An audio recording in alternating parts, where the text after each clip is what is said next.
one, please. Good morning, good evening, and good afternoon to all over the world. And we are starting to the Asian Cardiovascular Clinical Research Seminar, webinar, we should say. And I will chair this session together with my colleagues, Professor Harold Kämmerer from Germany, Munich Health Centrum. Is very well known pediatric, very well-known adult congenital cardiologist, as well as we have Dr. Jung Yang from Beijing Anxin Hospital, who is a pediatric cardiologist as well as adult congenital heart disease specialist. We have a very distinct faculty from Germany, Professor Dr. Matthew Suleiman and Dr. Oliver DeWalt. He is a very famous cardiac surgeon I will be introducing later, and Dr. Roya Leidenbach from Vienna. We are arranging these sessions as heart cardiovascular surgery council of Asian Heart. This has been the third time, and we are arranging two webinars in these clinical research seminars. We will be broadcasting together with Asian Heart Society as well as Heart and Health Foundation of Turkey. In general, Asian Heart Society will be broadcasting towards Asian side and to European side, and Turkey, Heart and Health Foundation of Turkey will be broadcasting via the e-cardio platform. Now I invite Professor Harold Kämmerer to introduce the first lecture, as well as to have some to address us some welcoming words. Good morning, Harold. Good morning, Öztekin. Ladies and gentlemen, it's a distinct pleasure to welcome you all on board. I think it's a great chance to discuss problems and demands on the treatment of patients with congenital heart disease reaching adulthood. And I think it's a good opportunity to enhance the friendship between all of us. The first speaker today is a young cardiac surgeon from the University Hospital of Erlangen in Germany. And he will give us some new ideas about a new technology, the so-called AI-based pulse wave technology for the assessment of aortic coarctation. I believe coarctation is still a real problem in the long-term course and in the follow-up of these patients, and I look forward for his presentation. Mathieu, please get started. Thank you very much for this introduction. Let me just share my PowerPoint presentation.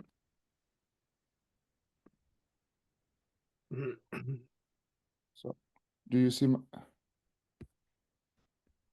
my presentation? Yes. Yes, we can. Right. Okay.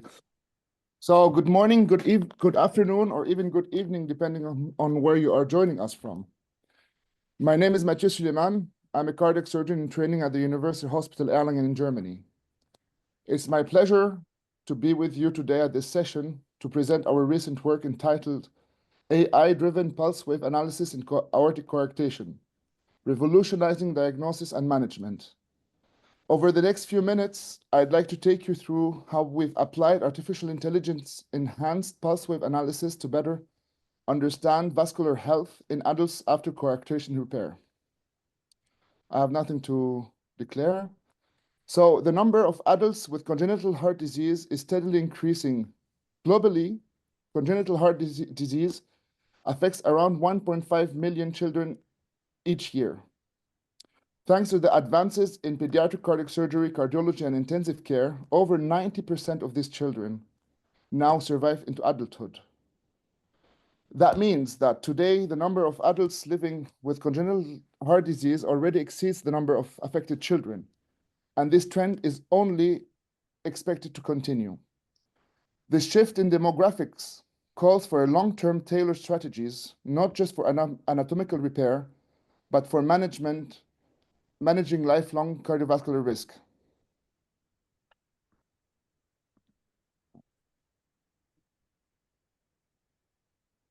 Aortic coarctation is far more than just a simple narrowing of the aorta. It is recognized as a complex congenital heart defect that reflects a generalized aortopathy. Aortic coarctation is frequently associated with other congenital anomalies. For example, bicuspid aortic valve occurs in up to 85% of these patients, and mitral valve malformation are also common. Additionally, some patients may develop intracranial aneurysm. This broader disease spectrum highlights the importance of not just treating the anatomical narrowing, but also understanding and monitoring the systemic vascular involvement. Coarctation of the aorta represent about 5 to 8% of all congenital heart disease. Isolated coarctation occurs in less than 1 per 2,000 live births with regional variation. For example, in Japan, incidence ranges from 0.3 to 1.5%, but is rare in Southeast Asia. Coarctation is also more common in white males with a male to female ratio of 2 to 1. Aortic coarctation can be treated with various surgical techniques.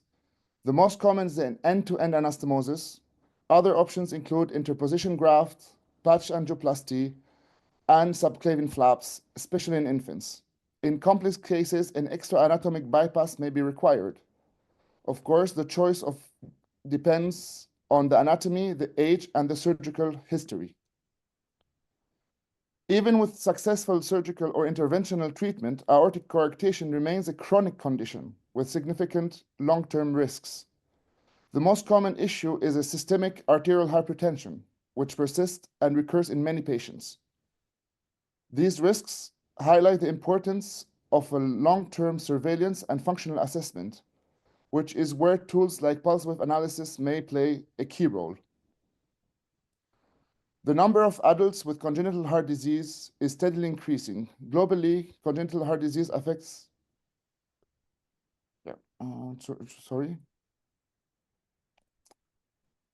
arterial hypertension can be caused not only from the mechanical obstruction, but it can be aggravated as well from the reduced renal perfusion and activating the RAS system, and a central sympathetic activation plays a role as well. Changes in the intrinsic aortic wall pathology play a role where blunted baroreflex will play in changing the sensibility of the baroreceptors in being able to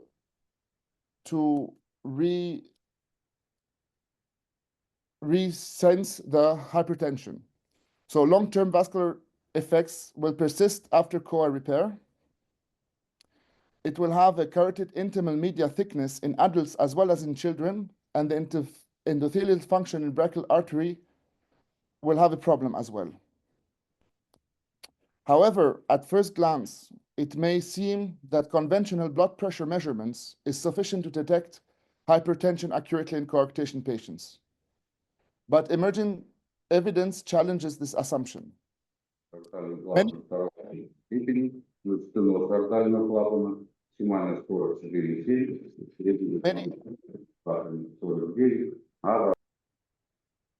Many patients with aortic coarctation who are classified as hypertensive based on peripheral readings actually have no clinical signs of end organ damage.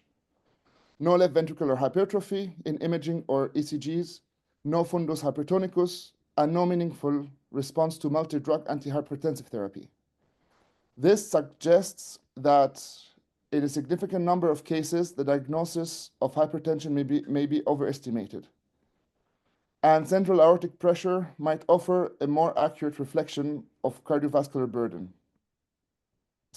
To address this diagnostic gap, we have applied an advanced method, the artificial intelligence-based pulse wave analysis. This technique allows us to non-invasively assess central aortic blood pressure, which is far more accurate indicator of true cardiovascular load than peripheral measurements. We used AI pulse wave analysis in adults after coarctation repair to assess vascular dysfunction and improve hypertension management. For our analysis, we used the VascAssist 2 system, which applies a refined pulse wave analysis method originally developed by Halder et al. The core algorithm is based on a software-modified version of the Nordergraf and Westerhof model, a widely used framework for simulating arterial hemodynamics. This model was further optimized by Schumacher et al. In 2018, who significantly increased its computational accuracy by expanding the vascular network model from 121 to 711 arterial segments. The system's core principle is grounded in a classic analogy between hemodynamics and electrical circuits, a concept that continues to underpin much of modern cardiovascular modeling. The VascAssist technology creates a cardiovascular twin, which is a method that fundamentally differs from conventional pulse wave analysis. The accuracy of the VascAssist 2 system has been confirmed in recent validation studies. So what does the pulse wave analysis tell us? It provides a comprehensive functional snapshot of the cardiovascular system. It estimates the central aortic pressure, a better measurement of true cardiac afterload. The augmentation index reflects arterial stiffness and wave reflection. The pulse wave velocity helps assess vascular health, and markers like the stroke volume and cardiac output dp/dt max provide a window into cardiac function. This study was designed as a prospective cross-sectional and explorative analysis. We have included 47 patients, adult patients, all of whom underwent non-invasive vascular assessment using the VascAssist 2 device. Our goal was to explore subtle changes in the cardiovascular physiology that may not be captured through traditional measurement techniques. In our study population, 87% underwent primary aortic surgery, whereas 30% had a primary intervention. AI-enhanced pulse wave analysis improves precision and reproducibility by automating interpretation. It's especially useful in post-repair coarctation, where pressure dynamics are altered, enabling better detection and personalized care. This is the first study using artificial intelligence-based pulse wave analysis to assess central aortic blood pressure in adults with aortic coarctation. Central aortic blood pressure was significantly lower than peripheral blood pressure, and in 17% of patients, peripheral blood pressure measured falsely indicated hypertension, posing a risk of overtreatment. Most patients had normal arterial stiffness, but elevated pulse wave velocity was seen in 13 post-repair cases, and 9 patients had a high augmentation index normalized at 75 BPM, suggesting increased central stiffness. Arterial hypertension is one of the most frequent and serious long-term issues following coarctation repair. It plays a key role in complications such as left ventricular hypertrophy, aortic dilatation, dissection, and end organ damage. However, conventional assessment using peripheral blood pressure often overestimates and doesn't capture the true central hemodynamic burden, which is critical for precise diagnosis and treatment planning. AI-based pulse wave analysis enables non-invasive estimation of central aortic blood pressure and assessment of arterial stiffness, both crucial in patients with repaired coarctation.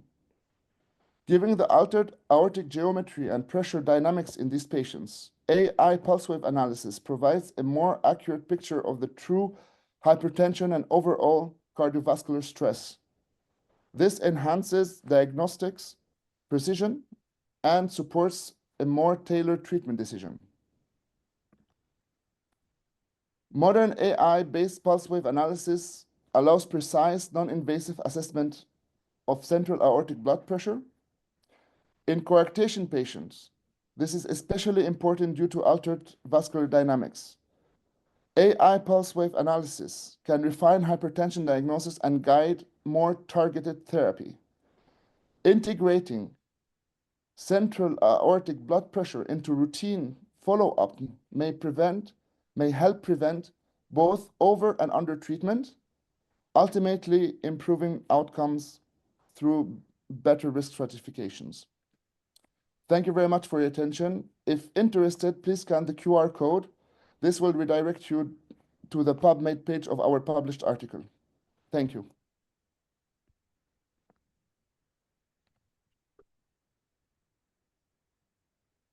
Thank you very much, Matthew, for this very important topic which you just touched. And from the clinical standpoint, I can only underline that the coarctation follow-up is essential.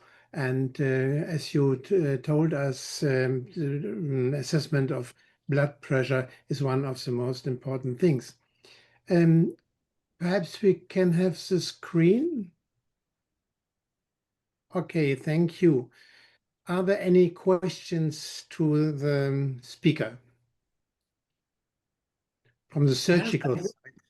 Yeah, I just really wondered if it's a really perfect and very interesting study, and I understand that you are at the beginning and you'll improve it by the time. But I just wondered, so far, have you decided to, for instance, re-intervention according to these AI measurements, although it was not diagnosed for or was found suitable for re-intervention with the classical assessments? Namely, has it changed so far your approach, surgical approach or interventional approach to aortic coarctation? Well, not yet, because this is still in the first lines of treatment. So we have done this measurements, but the indication for a re-repair has always been put with the invasive measurements. As in Germany, we still cannot put an indication on measures where it is still not research and put to and validated. So this is the first studies that shows that there is a big potential here, but until it comes into the clinical into the all-day clinical practice, I think it needs a bit more research and it needs a bit more of time. So it shows very promising results. However. Perhaps I may add something. All patients which have been included in the study, if my understanding is right, Mathieu, had no residual or restenosis. So that was the question to see if there was an indication for a redo. But I think it's important for the assessment of patients who in the long-term follow-up, if the main problem they are facing is arterial hypertension. And the judgment which has been done up to now is not correct, I think. So the indication to go for a redo still is based on the usual things like echo, MRI, cath, and so. But the management of arterial hypertension should, in my view, be done primarily in the future by pulse wave analysis, because we need the central, and what we should treat is the central aortic pressure, not the peripheral aortic pressure.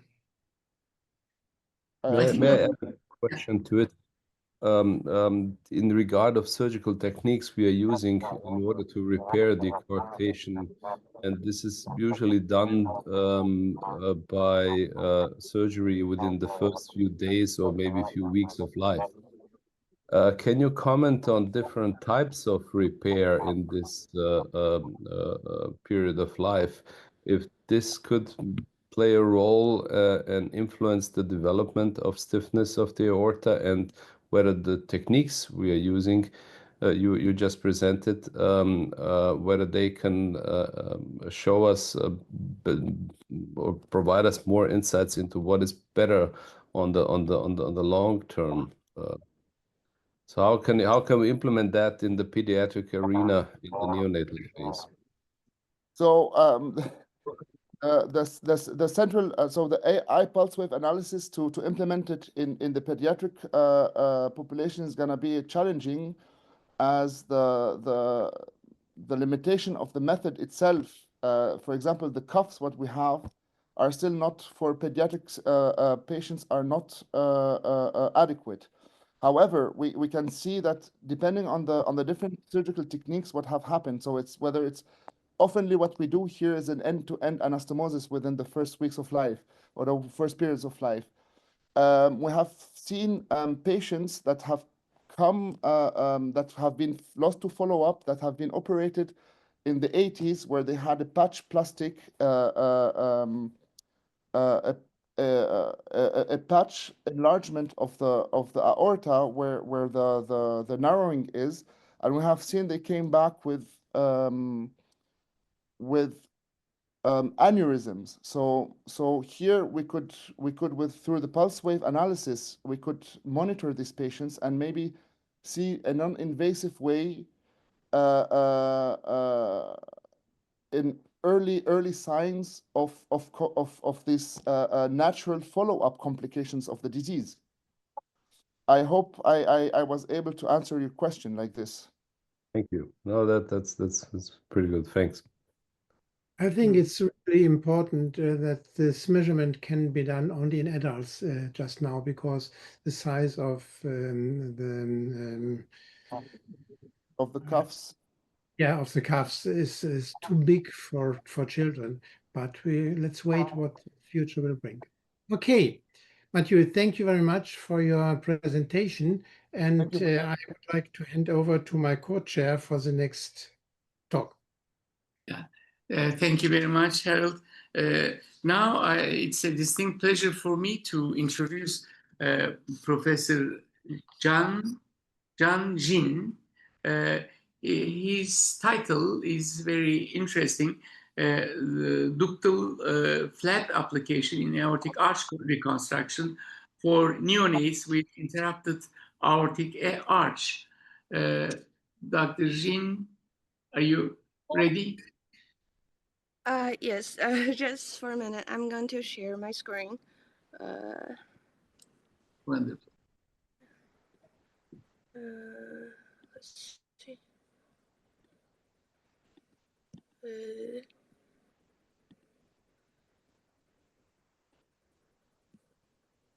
Well, can you see the screen? Is it okay? Yes, Okay. Okay, let's start. Good afternoon, everyone. I am Dr. Tanjing from Beijing Anzhen Hospital. Today I present ductal flap application in aortic arch reconstruction for neonates with IAA. Let's see the background first. There are a lot of studies about IAA. This one is from Melbourne Royal Children's Hospital Single Center Study. It's from 1978 to 2018, and there are 177 neonates included for undergoing biventricular repair for IAA. And we can see that the aortic arch reconstruction, they are often used patchless direct anastomosis with were used in 142 patients. Resection of PDA tissue, extensive mobilization, including division of 3 pairs of intercostal vessels. And there are posterior directed anastomosis with anterior patch augmentation in 17 patients. And Gore-Tex conduit was used in 10 patients, and there are subclavian flat patch or patch in 8 patients. The mortality rate, simple mortality rate was 3.3%. The complex IAA mortality is 1.8%. The risk factors of every intervention is use of conduits or patch material, but it doesn't say that whether it is autologous or homologous pericardial patch or glutaraldehyde treated or fresh. And this is another study from North America PCCC Motor Center study, and it's in 1982 to 2003. There are 390 infants included undergoing surgery for simple IA. Type A was 107 patients. Type P there is 277 patients. The median age of the patients are 7 days. And the end-to-end anastomosis was 65%. Conduit interposition was 23%. Patch angioplasty was 13%. The in-hospital mortality is 60.3%. Late mortality was 16.3%. And the risk factors of late mortality is type B IAA stage repair, concomitant LVOT obstruction relief, but absence of complex associated anomalies, yet mortality remains relatively high. And another study from North American CHSS Motor Center neonatal study from 1987 to 1997, there are 472 neonates included, and 453 underwent surgery after 19 pre-op deaths. We can see that direct anastomosis plus patch augmentation associated with the lowest reintervention rate in this study. And there are also 2 single-center studies in China that showed end-to-side anastomosis with patch augmentation has a better outcome. So the key factors influencing IA post-operative complications are bleeding and injury, LVOT obstruction, left main bronchial stenosis, restenosis, chronic hypertension. Well, let me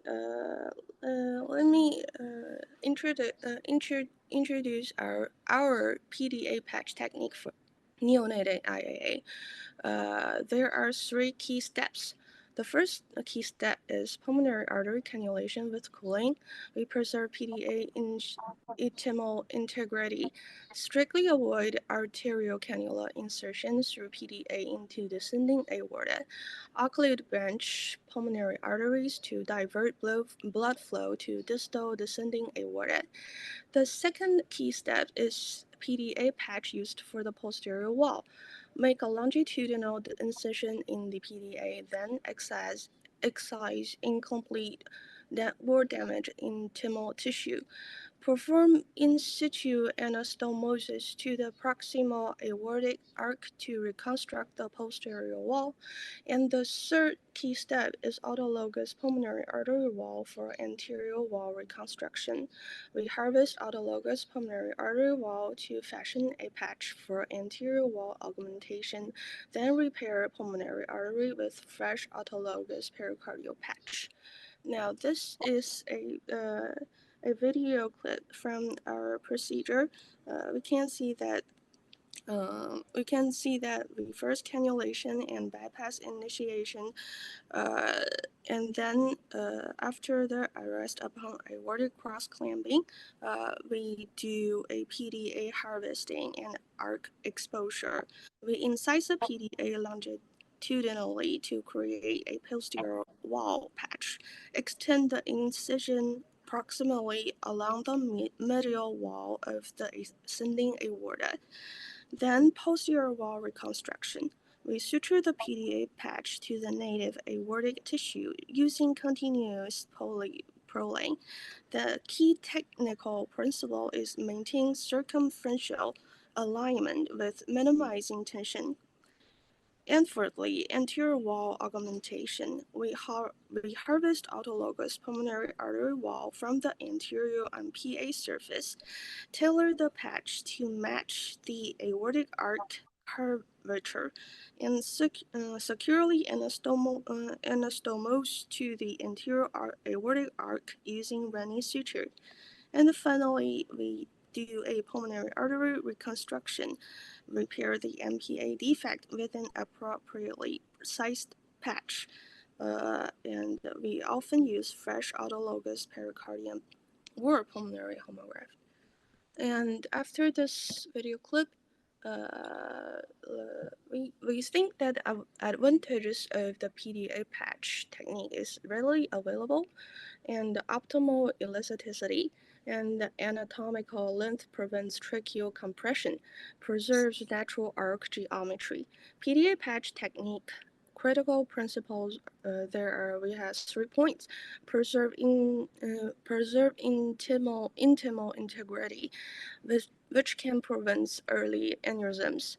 Restrict to posterior wall use only because it can reduce restenosis by disrupting ring continuity.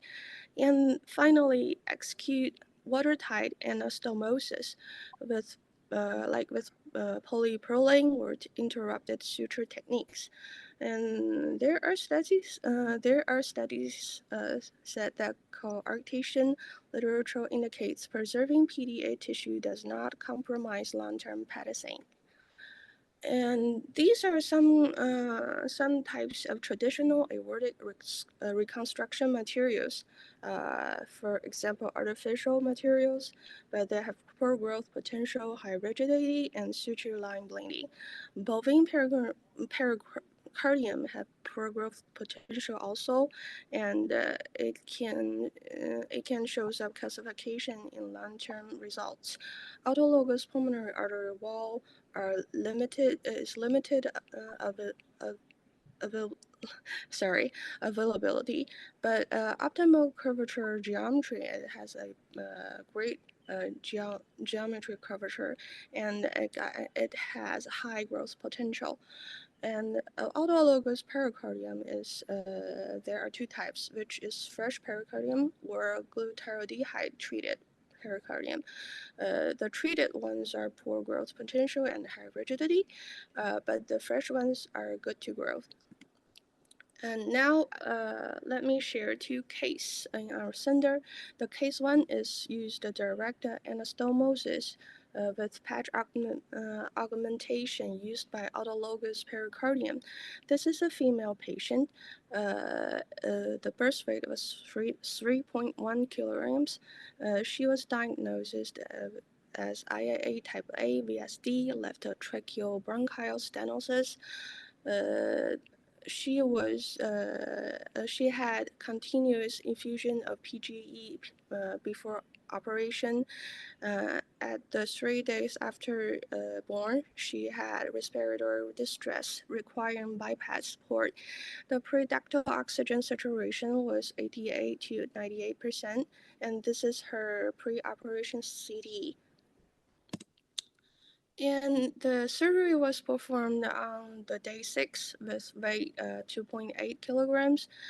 We resected the PDA tissue, mobilization and elevation of descending aorta, direct anastomosis of the posterior wall to proximal aorta, and anterior wall augmentation was used by fresh autologous pericardial patch. VSD closure was using bovine pericardium. The cross-clamp time is 111 minutes. CPV time is 147 minutes. The patient was extubated on the 7th day post-operative, and there are non-invasive ventilation discontinued after 26 days. She got discharged during the 36th day. post-operative day, and she got this is the CT performed on post-operative 15th days. We got a satisfactory initial repair. Now let's see the complications. She shows up complications during the third month. The cardiac CT confirmed that aortic arc restenosis, and there are persistent left tracheal compression. We suspected it's because of the contraction of autologous pericardial patch.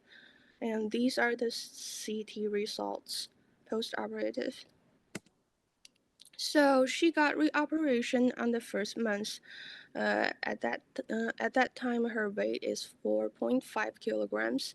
We resected the stenotic segment, and we used a 6 millimeter autologous pericardial conduit interposition, external splitting of left main bronchus with steel wire.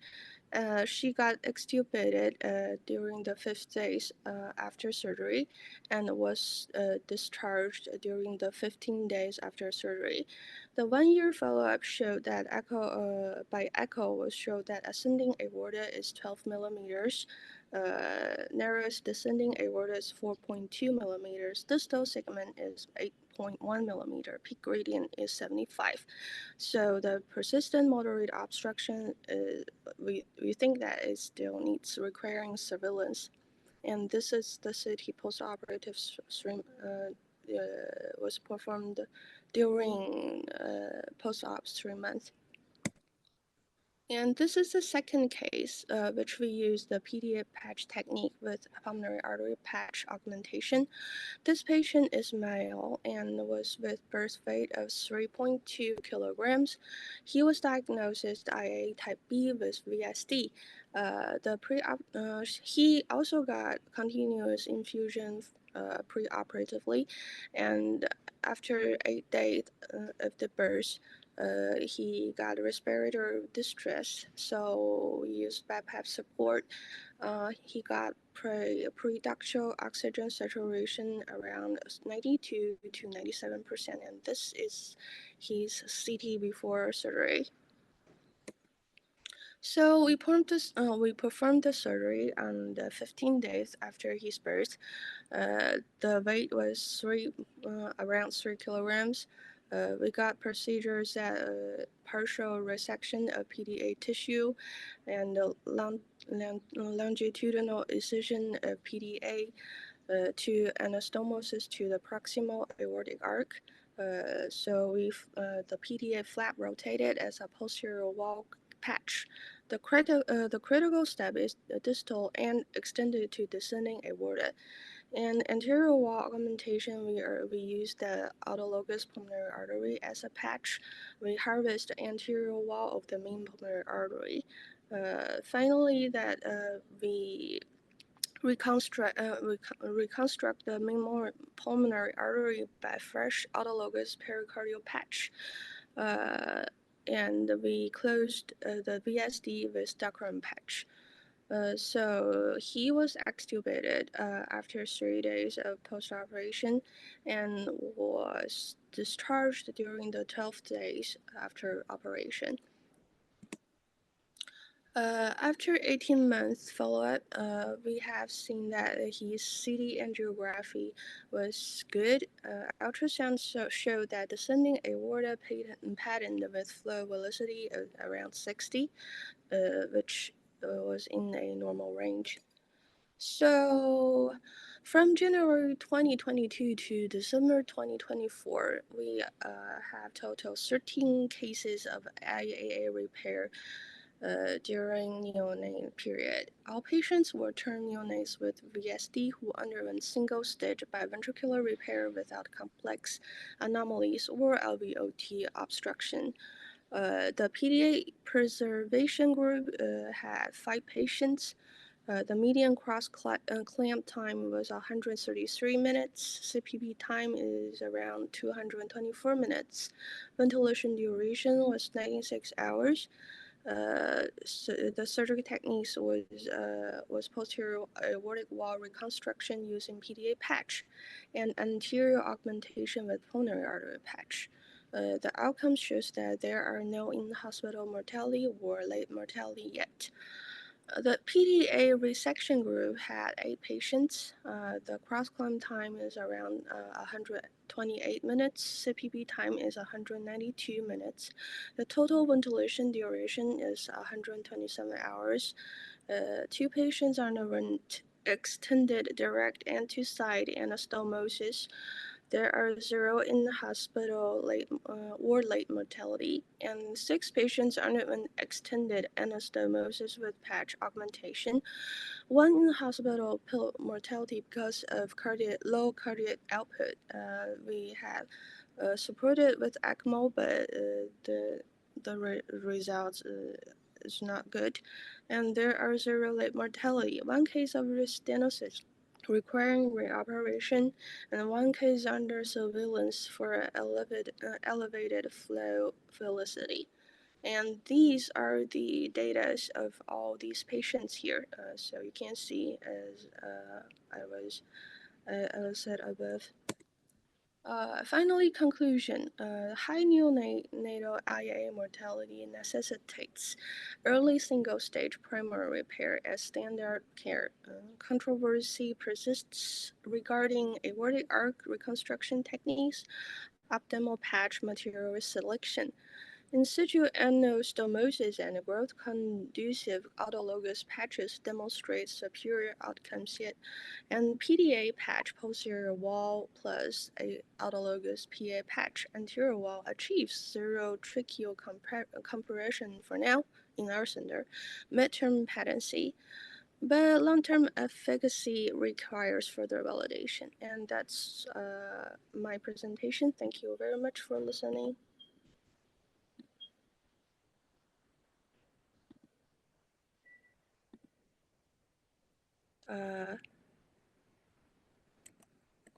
Sorry, can't. You're muted. What? I'm sorry. Thank you very much, Dr. Jean. It was really a very interesting presentation, and the Dr. Flap is already a very interesting technique. Probably there will be a lot of questions to you, but let me start with usually when we try to put stitches on ductal flaps, we feel it's very fragile. To use it as a augmentating flap, do you feel safe enough to take sutures like 0 all, or would you sometimes prefer smaller than that? What's your experience with this fragility of this ductal tissue? Well, first of all, it's not. It cannot. This technique cannot used in all the neonates because there are some neonates that with a very low weight. For example, under 2.5 kilograms. And in that situation, the PDA structure is very fragile. So we don't think that in these low weight neonates we can use this technique safely. Well, that's only my personal opinion. And secondly, it's very critical for us to ensure that endothelial integrity when harvesting the PDA patch, because in any procedure that injure the endothelial integrity can make it more fragile and maybe lead on to it turns into an aneurysm or something like that. Is there any fear of aneurysm formation at the long term, or what do you expect for the long-term survival, long-term morbidity point of the view? For now, that there are 5 patients underwent this technique, and we have done a lot of jobs a lot of works to cover their follow-ups. For now, everything looks good. Hopefully that they will stay in a good shape in the long term. Professor Dewalt, I'm sure you would like to comment on that as well. Well, it's thank you so much. This is a very interesting technique, and using the autologous tissue is always the best way, I think. But I agree with you, Osakin, that the fragility of the ductal tissue, that maybe there is a solution if you leave a rim of the normal aorta at the end of the ductal tissue, so you have the rim which is a little bit more harder, or where the tissue is not so friable, because putting stitches on the ductal tissue, I can only agree that's a tricky business. To get the suture really cleared of bleeding, it's not an easy task. I have another question. Maybe I just missed it. You did not report about the pulmonary artery because you are practically using the material out of it. So, do you see any problems in terms of pulmonary artery gradient? Do you see any constriction of the pericardial tissue in the main pulmonary artery? And because I was wondering, it's that you have no problem in the pulmonary arteries, so this may create a problem if just like with the Ross procedure, you have one valve disease, and you suddenly may end up with a two-valve disease. So this is basic the background of my question. Well, first of all, we only use a part of the pulmonary artery wall and its anterior wall. And secondly, we do the reconstruction of the pulmonary artery wall by using the autologous pericardium, which not treated by glutathione. And we think that to use enough big size of the patch to reconstruct the pulmonary artery is crucial. Sometimes we use bovine pericardium also in some of the bigger neonates, like maybe 4 kilograms. Or we tried autologous pericardium, bovine pericardium, and for now that we haven't seen that there are stenosis in pulmonary artery. Thank you. Thank you very much. Is there any other question? Yes, if I may. Thank you for the presentation, and coming back to the first talk of today, I would be interested how the central aortic pressure in these patients will behave after 15 or 20 years from now. Yes, we are interested also. So long-term studies is crucial for us. Yeah. If there is no more question or comment, now I'll invite Professor Yang Yun to introduce the following lecture. Yeah, thank you. Thank you very much. Now, thank you. It's good evening, Beijing time. And good morning. In some other place. Now I would like to introduce the next speaker. From next speaker, Oliver. How to spell? Sorry. Dr. Oliver Dewalt from the University Hospital, Allegheny. He gave the topic is innovation in congenital heart disease surgery technique and long-term outcome neonate and minimal invasive surgical advances. Thank you.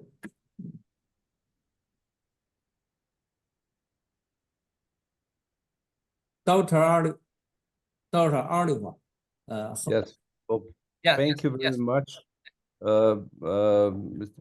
Chairman, thank you very much for the invitation to this lovely session. It's really a pleasure to be here. And I apologize, I just have to restart my slides again. Well, it's really a pleasure to be here and able to provide some insights about what are the current innovations we have in congenital heart defect surgeries. And it's a great opportunity to present maybe just a few ideas or few thoughts about different topics, different aspects, because I think if you would like to cover all the innovations or many of the innovations, you will need a whole session, not just one talk. So I'll give my best and try to give you a brief overview without having any conflict of interest. What is this about? Well, the result of innovations in congenital heart surgery and disease in total is seen over here. You see here the relevance of congenital heart defects, the estimation given by the German a network of pediatric cardiology, and which is showing you that the over time between the 70s and until these days, we have a constant development, and we have even better results into the 90s, where we have a steady state process ever since. And this constant success is resulting in more and more adults being among us having a congenital heart disease, being treated and having a good quality of life. So we estimate that we in Germany right now have even more adults than children and young adolescent population with congenital heart disease. And this is practically also reflecting the success rate and the survival rate shown on the right-hand side. So these innovations, what are they all about? Well, as I said, there are many of them, but I would just like to pinpoint a few of them in especially complex cases, which are practically covering a lot of time if you're treating and dealing with adults with congenital heart disease. So novel treatments modalities for the hypoplastic left heart syndrome, there are a few of them. I would like to check on the Fontan outcome, give a short overview about Gießen procedure, then maybe a few thoughts about borderline cases, and maybe some, let's say, I'll give it a try to give an insight into stem cell therapy and tissue engineering. Then mechanical circulatory support is always something which could result out of this Fontan treatment, but also others. There could be also dilative cardiomyopathy. Then the surgical options for Epstein anomaly, they improved to a large extent over the last 2 decades, as well as the lifelong management of congenital aortic valve pathologies. So yeah, these will be the topics I would like to cover. So one very interesting study which just showed up is based on the single ventricular reconstruction trial, and these were 345 patients which were evaluated at their time point where they jumped into adolescence in regard of development of heart failure. So the interesting results out of this study, out of this retrospective evaluation, that at the age of 12 years in this population, 12% of the patients are symptomatic for fatigue, for dyspnea, for signs of a heart failure. And the Kaplan-Meier plot on the right-hand side shows you that practically if you give them follow-up starting at either at the age of 6 years or the Fontan surgery, after 12 years, you have 85 to 90% of the patients without any symptoms, but still you have these 10 to 15 patients per percent of patients which already develop heart failure. And this is, I think, significant because if you look at the Fontan population, they may get into the age of 30, 40, 50 years. And so 12 years is not such a long time span in this population. Fair enough, the study provided insights into risk factors, and they revealed that the longer Norwood Hospital length of stay was associated with increased risk for heart failure, as well as aortic atresia. That means the unfavorable anatomy and really true hypoplast with the aortic and probably mitral valve atresia, and the lack of Fontan conversion by the age of 6 years. And obviously, the patients you cannot convert into Fontan circulation, they are going to develop heart failure sooner or later. So just a matter of time when this is going to happen. It's not a matter of if it's going to happen, because they are practically not terminally palliated. So Fontan is also something we are very eager to figure out if it's much more easier to get to, or is it even associated with lower risk if you apply the so-called hybrid approach. The colleagues in Gießen developed this technique where you practically put a ductal stent and you make the left and right pulmonary artery banding. And a colleague of ours, Hakan Akintürk, provided an overview of their experience over fairly long period of time of more than 20 years, treating almost 200 patients with left heart hypoplastic syndrome. And so these are the results where they practically started with treating all the patients with the hybrid stage 1, means no Norwood procedure at the beginning, but the Gießen procedure, the hybrid one. Then they experienced at the 7 deaths at this stage and 8 deaths at interstage, which is fairly low, to be honest, because if you compare it to Norwood, risk for death being 10 to 15% still. But still, even at this point, they had 4 transplants already. One of them died. And then making practically the big surgery at the comprehensive stage 2, which is then Norwood and Glen. And there they experience almost 6% of mortality. So in accumulation, it approaches approximately, or maybe a bit lower than the traditional Norwood type of surgery. And then having another interstage mortality of 5%, with 3 patients being transplanted, and ending up with the Fontan completion for 117 patients, where 33 of them are still waiting for it, and having a low, really low mortality and very, very good results. But still, later on, 5 transplants and 5 deaths. So these are pretty good numbers, I would say. 77% survival in 23 years. It's really good, and approximately the same transplant-free survival. Still, the question is not answered. Is this so much better than doing the usual Norwood plus Sano or BT shunt, and then moving on to the next point? So yeah, still we apply this in Erlangen as well, especially for the critically ill newborns, and we have mixed result, to be honest.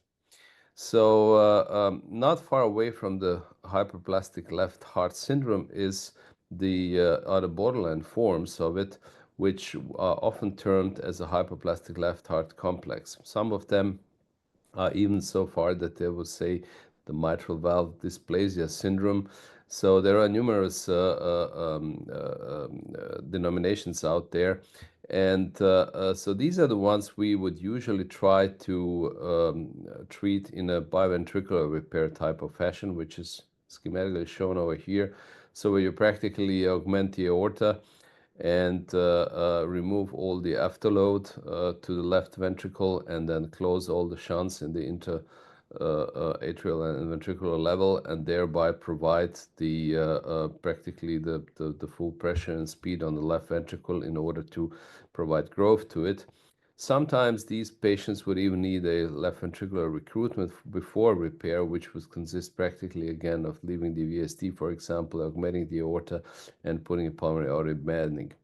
Still, the results are very mixed. So if you can now go over several studies and see ones are better, the other ones are worse.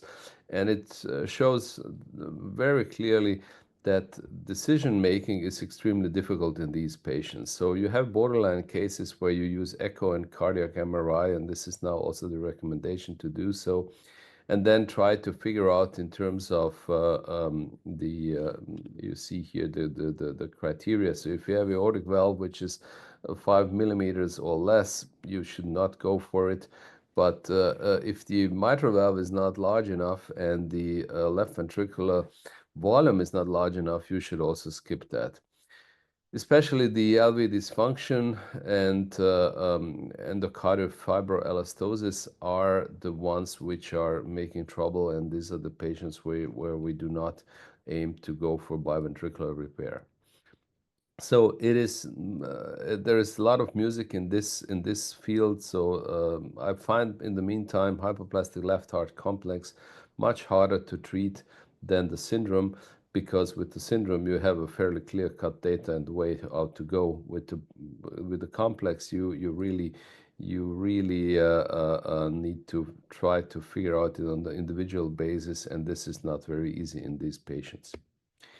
Then there are interesting results in terms of what is behind this whole process, the hypoplastic left heart syndrome. What is the genetic background? Is there an association to specific combination? And yes, it is a fairly complex story. So this is an overview of a very nice paper which combined the findings and tried to make an overview what is between left heart hypoplastic syndrome, bicuspid aortic valve, aortic stenosis, interrupted arch, and coarctation. And you can see it's not a mess, but you cannot really pinpoint what to look after and what to go for, because many of these components show up at the same time in different entities. So we really do not know yet what is, in terms of genetics, the real background and how can we influence that at all. So given that, it's also then not very easy to figure out what to do surgically with it. Frankly speaking, I have no idea whether we can use any of these, but that may not be true. So in the next 5 years, then I hope there are going to be developments which will even provide us with better opportunities to make a surgical therapeutical options and improve these. And if you look at this basis, and then it's even harder to imagine how the stem cell therapy for the hypoplastic left heart syndrome may work. So this mechanistic background of HLHS was very nicely worked on from a group from Toronto. They used fetal samples from pathology, and they found very interesting results that the left heart hypoplasts are, especially the severe one, have a very large amount of DNA damage and impaired fibrosis and angiogenesis, which is shown on the right-hand side. You see the histology slides, and you see the bars which are practically combining you or giving you the overview of in difference, and even the slides by themselves show that the extent of fibrosis is tremendously high. And given this result, and these being human samples, the colleagues used then, and this is a paper from 2013, they use already the human-induced pluripotent stem cells, and then they tried to mimic the HLHS in terms of when they differentiated these into cardiomyocytes, they put them under hypoxia, and then they looked what's going on in terms of contractile function, smooth muscle actin, and TGF-beta expression, and found out that the inhibition of TGF-beta 1 may provide or may prevent the development of the phenotype. They're thereby postulated, so if you somehow are able to influence the TGF-beta 1 pathway in the practically in the fetal development or before the delivery, you may add some tools in order to prevent the development of HLHS. So at least to my knowledge, I did not find any further clinical results or any further experimental attempts to follow up this story. But I find it very interesting because you see these factors and the similar concepts in different areas where there are already there are some good results in terms of tissue engineering and stem cell therapy, which are not available for the heart yet. So, going back from the basic science stuff, I would like to move to the next topic: the mechanical circulatory support. Well, it's a limited availability of a different system to port, especially the small babies and small children, gives the trouble to the whole field. And practically, we just, at least in Europe, we just have Berlin heart system available for the terminal heart failure, as seen in this echo.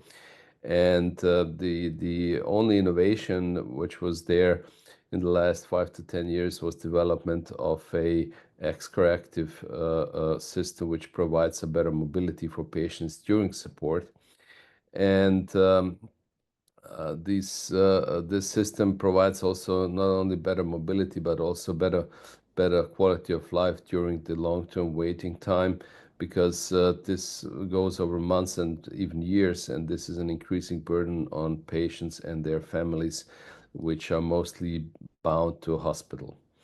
While this is true for the practically almost every part of the world, there is just one small hospital which tries to fight against it, and this is our center in Erlangen, where we developed some 4 years ago the so-called home healthcare environment training program, in order to provide these small kids, these babies, to practically go home and stay at home and wait at home until they got the heart transplant. So you see the overview of many different measures we have to take, and things we have to organize before we can even think of sending these parents with their small kids or babies home. And it was a fairly long road to get there. But by now, we can say that this system reliably works when you train the parents very well, and also anybody or everybody involved in the whole process of care. That means also the local healthcare providers, where the families are living, and even the emergency services. So by now, we can report about a very good experience with these regular outpatient visits at the center. So this is very similar to the system we have with the adult patients on HeartMate or any other system or hardware.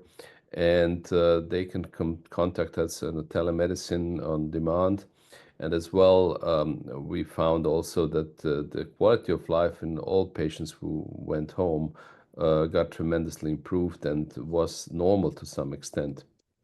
So our outcome and our experience looks after one patient still being on LVAD 6 being transplanted, and one patient which died on the LVAD support while waiting for the heart. So it's pretty good, and I hope other centers will jump on the train and also try to establish it at their places.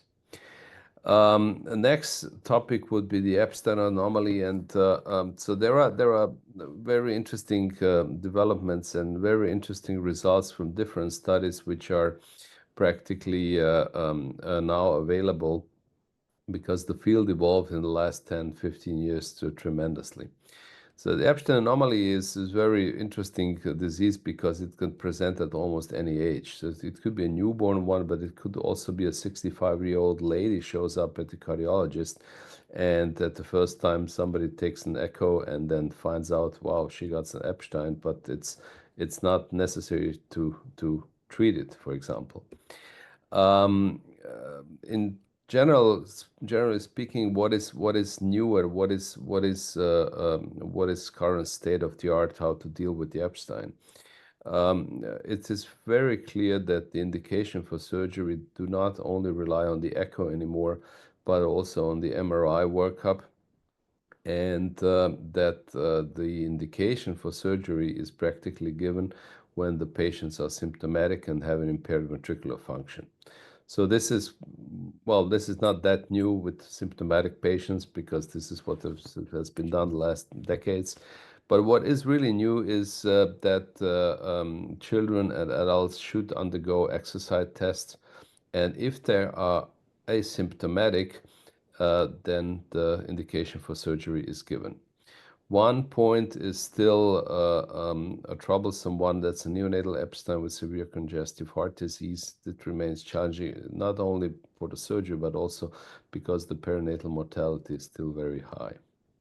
So when can we do, or when should we do what? We have a long history of surgical options for Epstein without long-term success. So one can go over Hetzer, Danielson technique, and so on and so on. But at the end of the day, and even if you now skip the stance procedure for neonatal cases with the heart failure, all the roads in Epstein surgery are kind of not going to Rome, but are going towards the cone repair developed by Dr. Da Silva. And this practically provided a new era in the Epstein surgery. And just to give an all brief overview, you practically try to use all the tissue you can get by delamination of it, and reassembling the valve as schematically given in the drawings down here, and in order to create a competent valve at the end of the surgery. So this is practically, and also the application of the right ventricle. So it's a lot of surgery, a lot of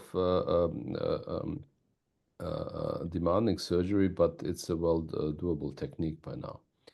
And based on all different, especially single center reports and not so many studies, there's even a AATS statement just published that practically the cone repair is the favorable technique, having a level of recommendation 1. And the surgery, as I already said, is recommended with severe regurgitation, dilation of the right ventricle, and can be beneficial. Recommendation 2A in asymptomatic patient with some features of problematic right ventricle enlargement and valvular anatomy. And if you try to decide when to do it, especially with the children in their growth period, it's reasonable to do that at the age of 3 to 5 years, especially when you have the morphological compounds you can treat very well and high probability of successful valve repair. Still, there is a bailout technique, put practically the gland anastomosis, and in order to relieve the right ventricle of the preload. And there's a clear not to do with recommendation if you have severe biventricular systolic trouble, and even go for a valve repair in older patients. And what is very interesting and I find very important issue is that there is a clear recommendation that you should do a MACE procedure and the ablation, cryoablation, preferably, in order to treat the atrial fibrillation, which if it has not developed yet, is going to show up over time. So taking care of that at this time of the surgery is a very reasonable thing.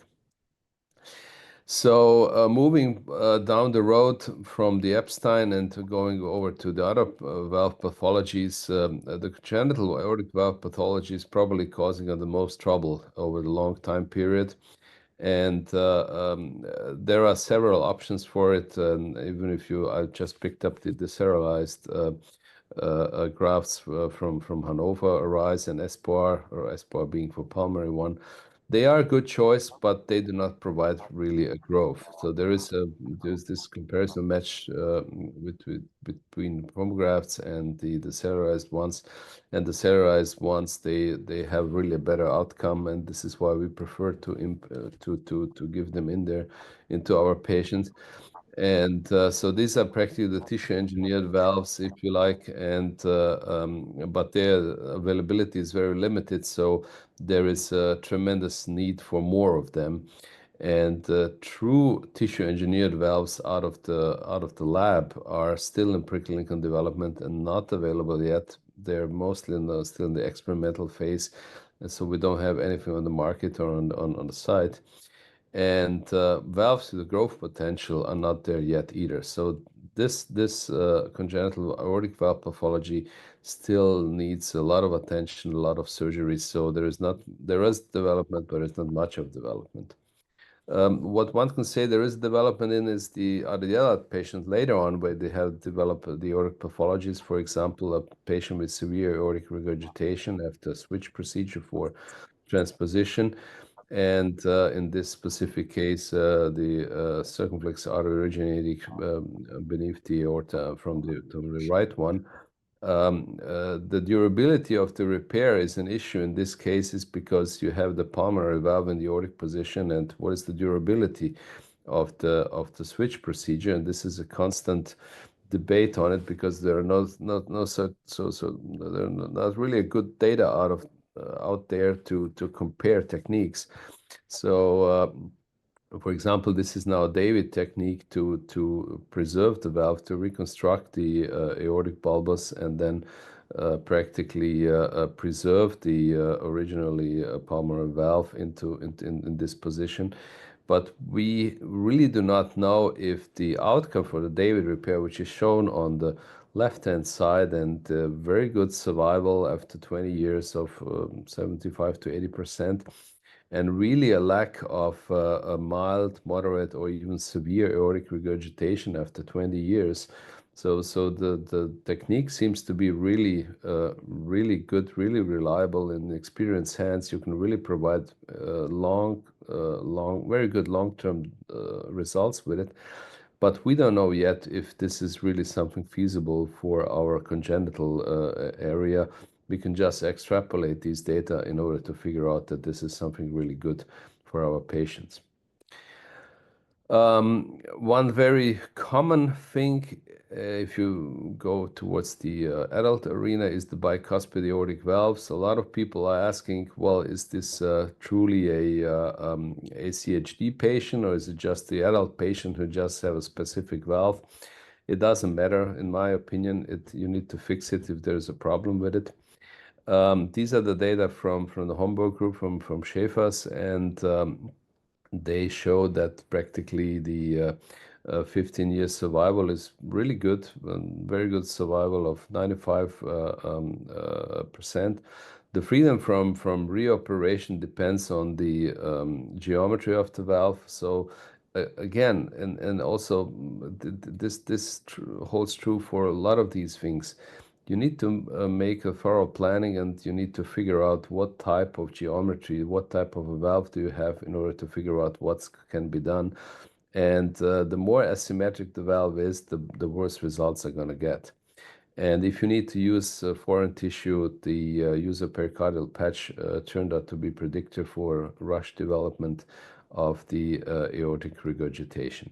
I'm sorry, Professor. Well, can you conclude in a couple of minutes? Yes. Yes, I'll have it in a minute. So Okay. minimal surgery, I'll just scratch on. There are different options. You can go partial stenotomy for a patch repair. You can go redo things from a side, and you can also even do repetitive redos from the side in order to treat mitral valve, for example. So there are a large number of studies which are covering this topic, and so there are many options, and you need people who are experienced with it at the center in order to provide it. So the minimal invasive access surgery is something you can always use in patients which are 10 kilograms or more. And it's practically up to the surgeon how is his fantasy. And in order to conclude, there are many new techniques in surgery and intervention, even cell replacement area, which are contributing to the excellent results of treatment of congenital heart disease. And this innovation is still the driving force behind the success story. And I hope this holds true even for complex cases. And the goal is always to provide normal quality of life in the long run. And what I hope is that we are going to get further refinement in order to provide even better care for our adults with congenital heart disease, because these are increasingly in our focus in order to provide good care for them. Thank you very much for attention, and apologies that I used a little bit more time. Professor Dewald, thank you very much for your great presentation. I hope I'm not unpolite if I stop here with the discussion. Perhaps we have a chance to discuss in details at another occasion.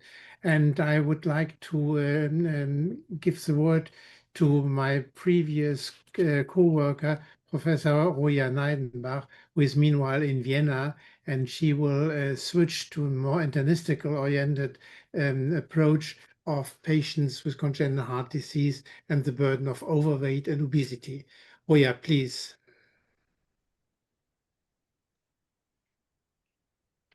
Thank you very much. I will just share my screen with you. So, thank you very much again for the invitation. My topic today is the burden of overweight and obesity in children and in adults. And as we previously heard, I have no disclosure of interests. As we previously heard, due to novel techniques, due to modern interventional and therapies, we have a lot of success stories. And today we have more than 50 million ACHD adults with congenital heart disease worldwide. And these patients, even after all these amazing successful stories, they suffer from residua or sequelae. They have complications in the long-term course. And also we see many cardiac and non-cardiac comorbidities that are also increasingly lifestyle related. And those comorbidities also increase mobility and mortality in the long-term course. So patients require a continuous and lifelong specialized follow-up. The topic today is the burden of overweight and obesity. And why is this even a topic in congenital heart disease? First of all, to state something very clear, obesity is a chronic disease where body fat accumulates to an extent that it is adversely to health. We are talking about a BMI higher than 30, and overweight is defined BMI over 25. And I will show you that obesity is a very serious public health challenge, is a complex multifactorial chronic disease and a major determinant to disability and death.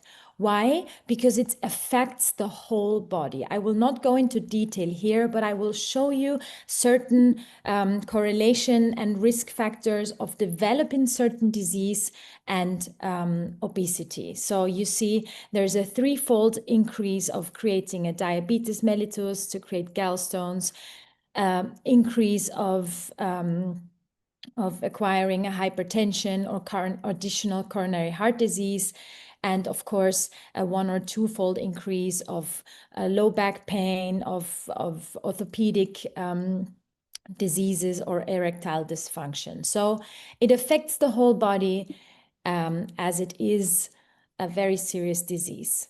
In the general population, one assumes that there are many causes for obesity.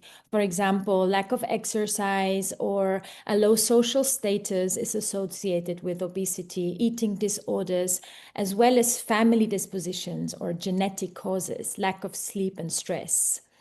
Only in very few cases, there are also genetic disorders or medications that lead to overweight.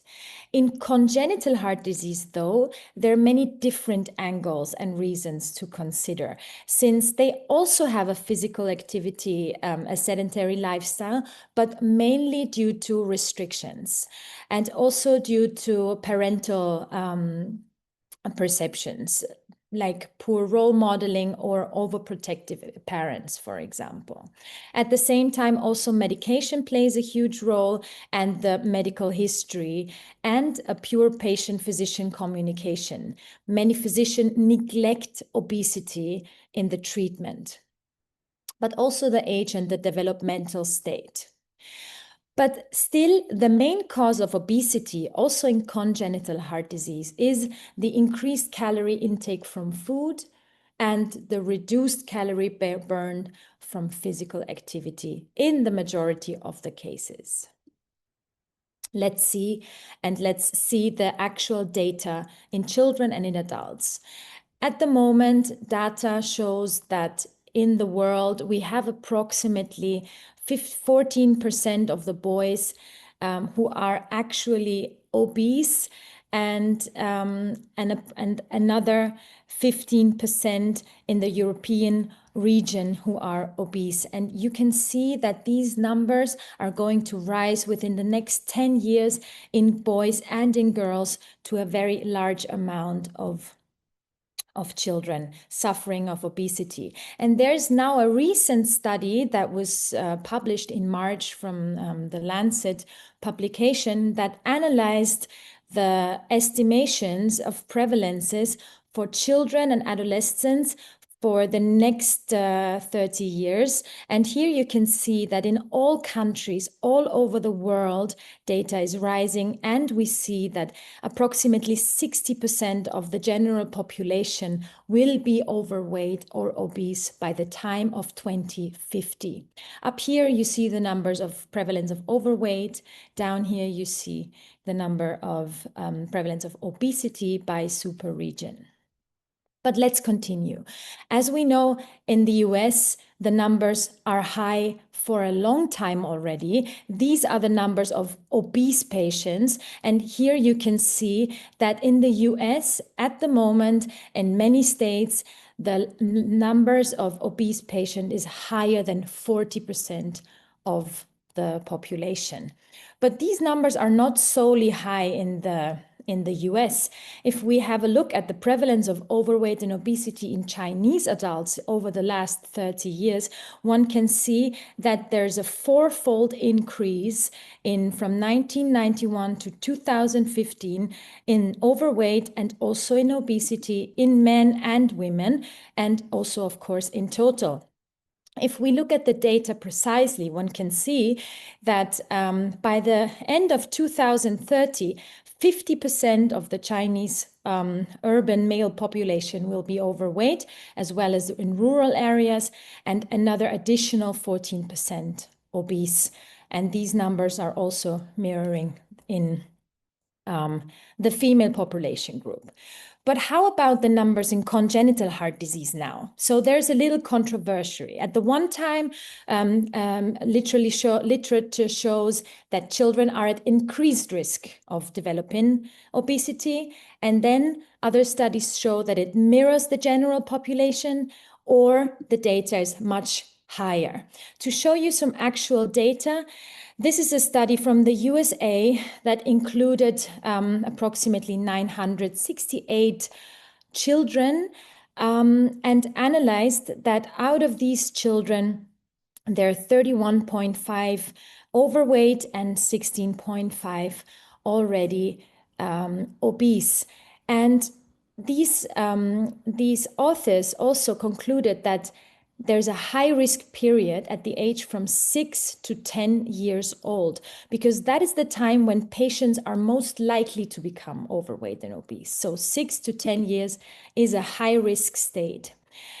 On the other side, they also identified that the CHD type, the gender, race, or socioeconomic status is not identified as a significant risk factor, but they have showed that the younger the patients were, the higher the risk.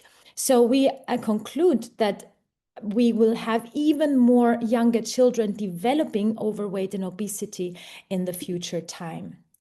Another side fact, it was found that complex CHD to be a protective factor. As you can see here, the percentage obese is the lowest in the complex age group.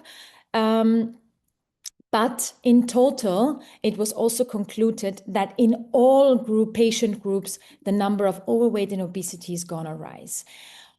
To also conclude these data with numbers for adults, this is a study from the US that included 3,790 patients. And down here, you see the number of patients older than 40 or older than 19 who we account as adults.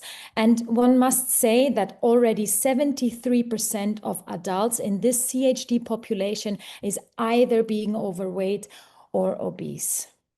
These numbers are also underlined by new numbers from Germany, the Pathfinder CHD registry that analyzes multiple factors combining heart failure and in this special outcome body weight. The population group is 39.4 years, but you see the range of age is very high up. And here one can see that already 46% of a German ACHD population is either overweight or obese. One small side fact when it comes to action, there is a huge obesity stigma. In many ways, there is a stigma against obesity as a disease in general. So people don't have systemic preventive approaches, and there's no funding or coverage of obesity management or therapeutic management. On the other side, patients with obesity, they have the stigma that they can fully control their own body weight. So they should just eat less and move more. But the problem is there is not that easy way out that maybe from the outside world we see as such, because these people have a lot of mental disorders. They have emotional eating. They have a high body weight they're not feeling well with.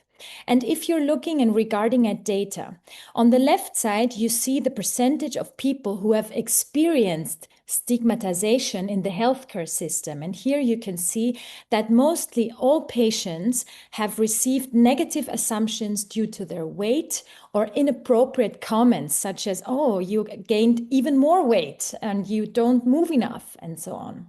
On the right side, we see the prevalence of obesity indicated for medical pharmacotherapy and the amount of patients who are treated in comparison to type 2 diabetes patients, and they are very, very well pharmacotherapy supported.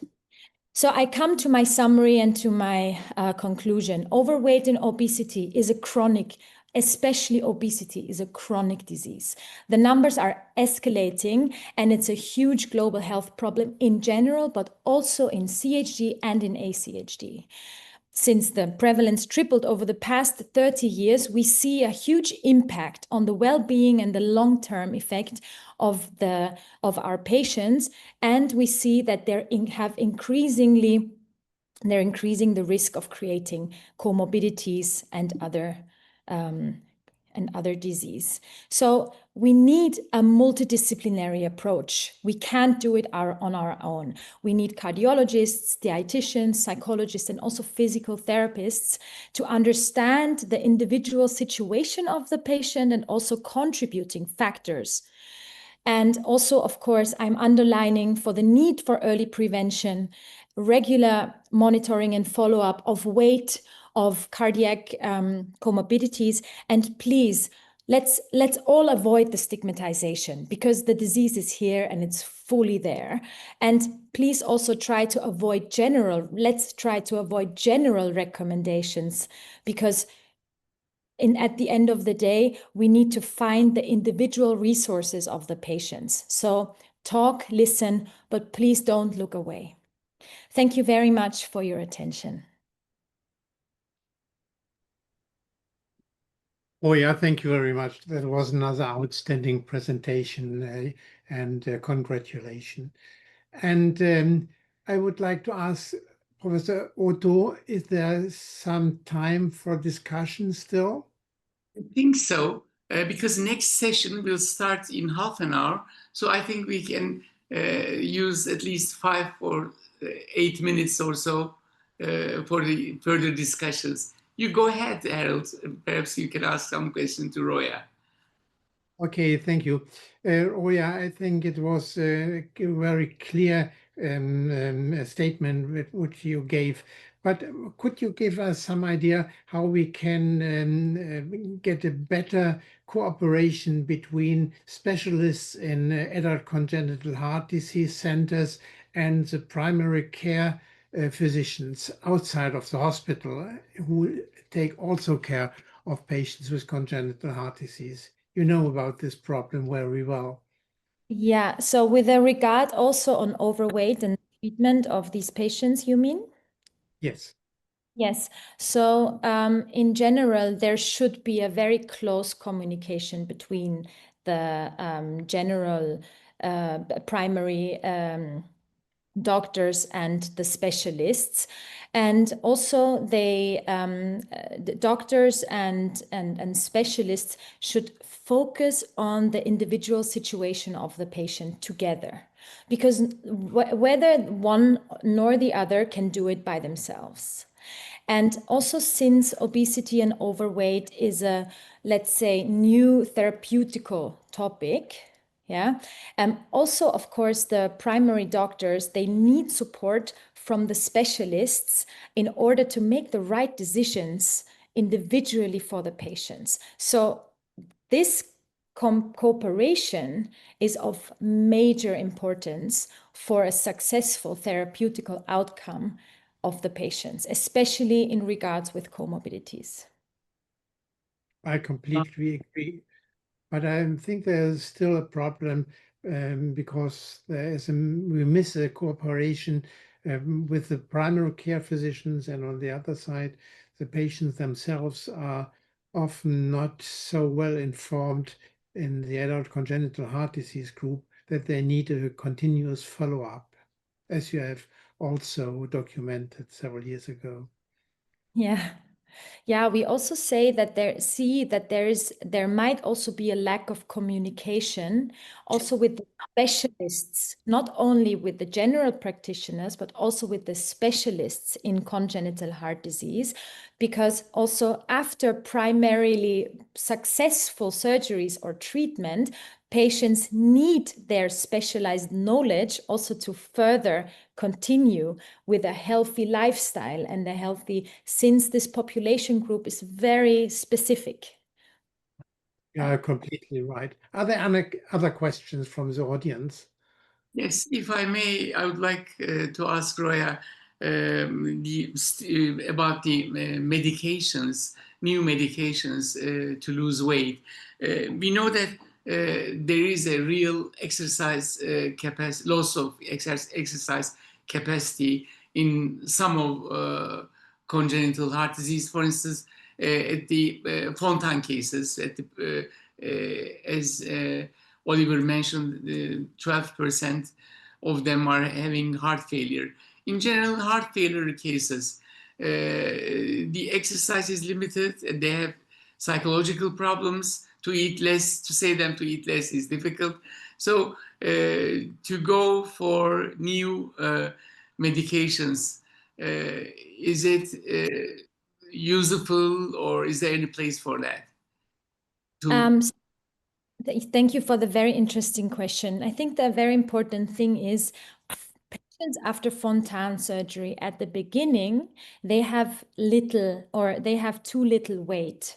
But as adults, they also get obese, same as the general population, with an amount of approximately 40%. Concerning medication for weight loss, we are now at the beginning. So we see that there is a lot of successful stories with and we hope also that there are further successful stories, but I haven't yet experienced any studies in congenital heart disease that show that these medications are safe to take, since they have a lot of side effects. We have no evidence. I mean, maybe I can also ask that question to you, Professor Kämmerer. I have not read any study that shows the safety also of weight reducing medication in this population. Yes, I would completely agree with the words you said. Okay, another question to Professor Dewald. Professor Dewald, you just mentioned the cone repair and pro and con and so on.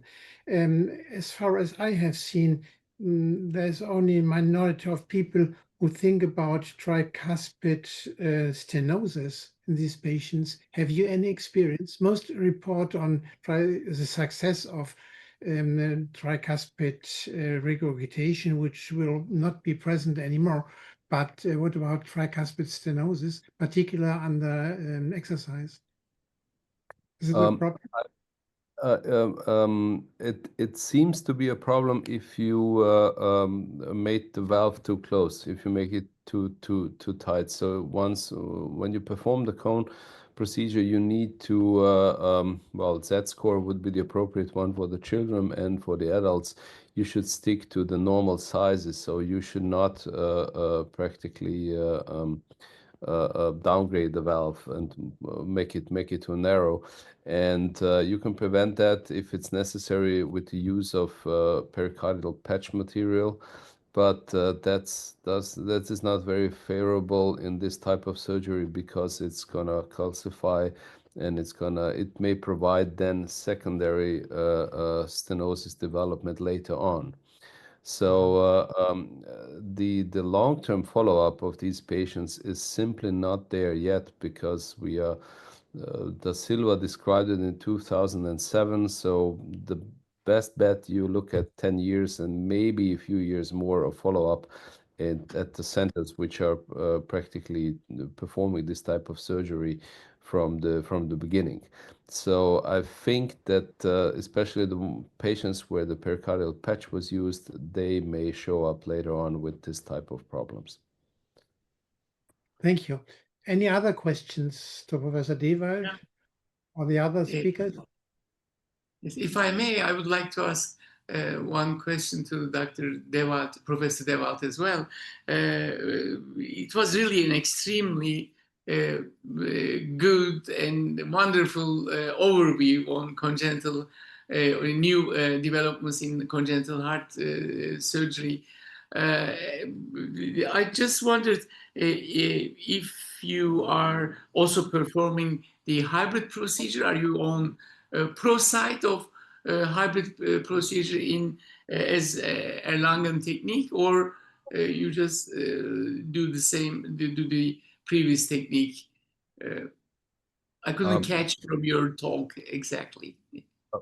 We have let's say babies lower than 2.5 kilograms, we go for hybrid approach. That's a clear cut because the risk is just too high for the surgery.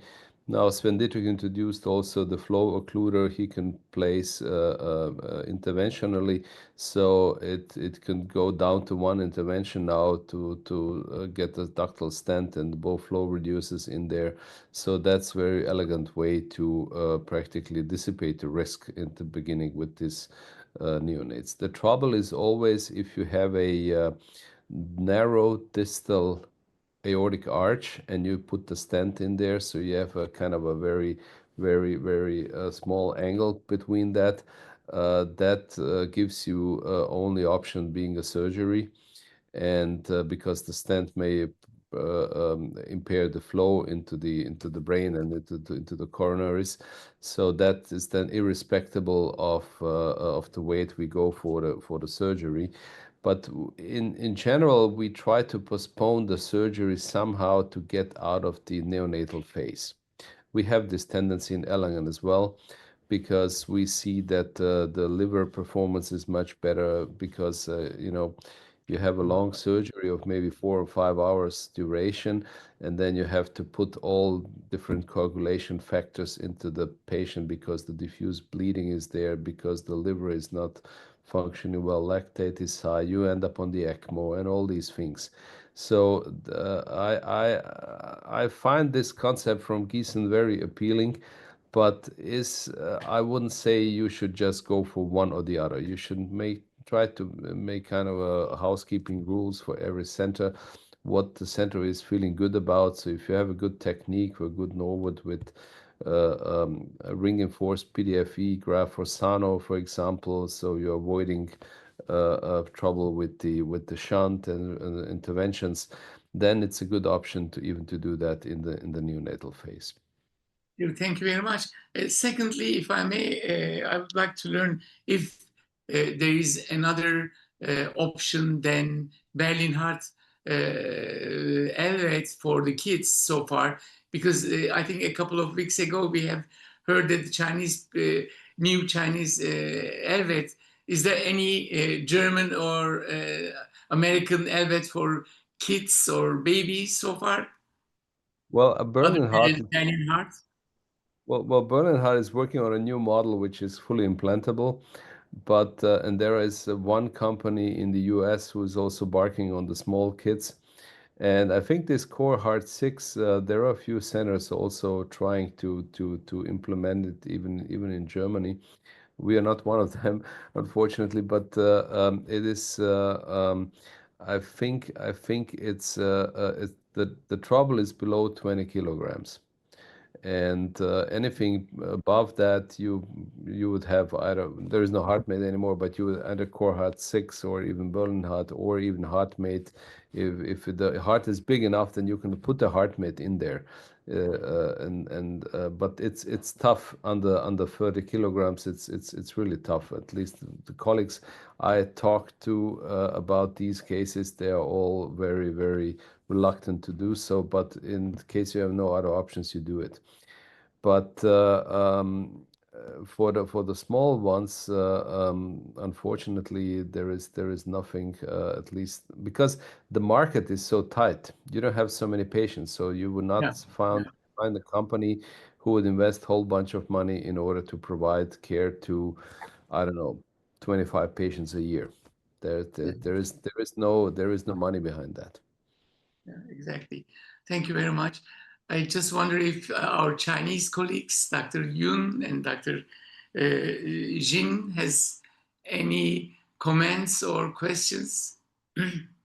Dr. Jin, do you have questions? Yeah. Congratulations for this seminar. It's wonderful topics, especially from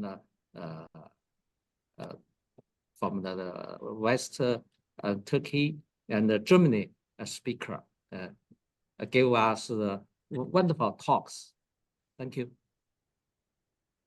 Thank you. Dr. Jin, you look younger, the youngest member, I think, of our team now.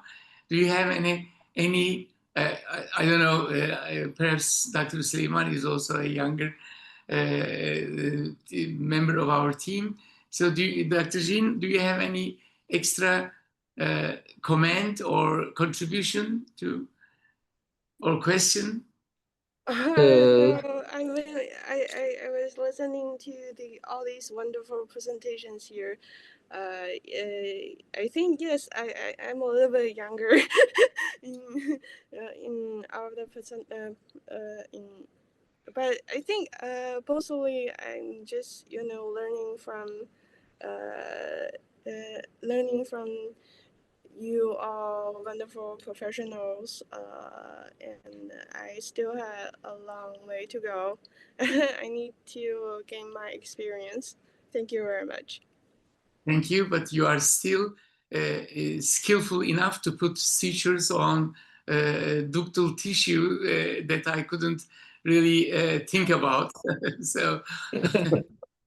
No. That really are not my work. It's my chief. My chief did a lot of works on the procedures. So I really like to thank my chief here, Dr. Yan. He had a lot of very, very professional insights in congenital heart disease fields. So I learned a lot from him. Thank you. Thank you very much. For Dr. Harold, do you have any comments or contribution after this point? Perhaps, if I may, I would like to ask a last question to Dr. Süleyman, because he mentioned the twin technology as a basis for pulse valve analysis. And The question would be, does the new technology give us a deeper insight, not only in the pulse valve and blood pressure situation, but also about the hemodynamics? Actually, it does. So it shows us how the technology is made. Like when we measure this patients, what we do using the AI and algorithms, we will do a cardiovascular twin of the patient that we can. So it will be done from the physician. So the engineers of Vasc Assist, where we could this cardiovascular twin and measure the things on that vascular twin. So this virtual cardiovascular twin, and we can have insights on the car as well, other than the hemodynamics, on the cardiac function. As for example, as I've mentioned it in my presentation about the DPDT max that can show an insight of early heart failure measurements. For example, we have used it on patients with pericarditis, with constrictive pericarditis patients, where we have seen results of that the pulse, this AI pulse wave analysis could as well bring us give us hints where treatment would be necessary for reversible pathologies, as for example in constrictive pericarditis, where we could early on it is a reversible it's a reversible etiology of heart failure, and we could earlier than by imaging with imaging to see if we should start treatment and in non-invasive way. So it has a very, very big potential as well to treat, to direct our therapies for heart failure. Okay, so we get some more information about hemodynamics in the different sorts of this cardiac disorders, I think. Yeah. Okay, thank you. Let's stick in. It's yours. Yeah, I think with this, we can conclude this session. This was the first session of Asian Cardiovascular Clinical Research Seminar today. In the afternoon, we will have another session on coronary bypass surgery. And I would like to thank to all contributors, to all lecturers with this excellent for their excellent presentation and discussions. And I hope we can see you again at another webinar or a meeting that we will do as Cardiovascular Surgery Council of Asian Heart Society. See you next time. Bye-bye, and have a wonderful Bye-bye. week. Bye-bye. Bye bye. Bye-bye.